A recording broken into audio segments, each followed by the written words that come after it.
ಸುಳ್ಯ ತಾಲೂಕಿನಾದ್ಯಂತ ಗಾಳಿ ಮಳೆ, ಹಲವೆಡೆ ಧರೆಗೆ ಉರುಳಿದ ಮರ.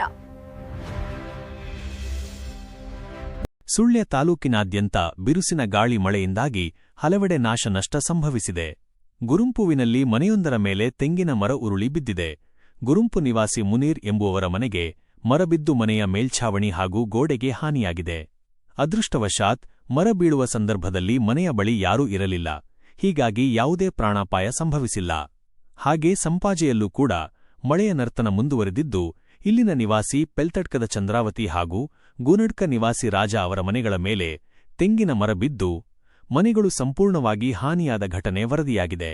ಮರವು ಏಕಾಏಕಿ ಮನೆಯ ಮೇಲೆ ಬಿದ್ದ ಪರಿಣಾಮ ಮನೆಯ ಮೇಲ್ಛಾವಣಿ ಸಂಪೂರ್ಣ ಜಖಂಗೊಂಡಿದೆ.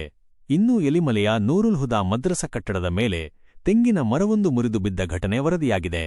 ಗಾಳಿಯ ಅಬ್ಬರಕ್ಕೆ ಕಟ್ಟಡದ ಪಕ್ಕದಲ್ಲಿದ್ದ ತೆಂಗಿನ ಮರವು ನೇರವಾಗಿ ಮದ್ರಸದ ಮೇಲ್ಛಾವಣಿಯ ಮೇಲೆ ಉರುಳಿ ಬಿದ್ದಿದೆ. ಇದರಿಂದಾಗಿ ಕಟ್ಟಡಕ್ಕೆ ಹಾನಿಯಾಗಿದೆ ಎಂದು ತಿಳಿದುಬಂದಿದೆ. ಒಟ್ಟಿನಲ್ಲಿ ಇಂದು ಸುರಿದ ಮಳೆ ಹಲವು ರದ್ದಾಂತ ಸೃಷ್ಟಿಸಿದೆ.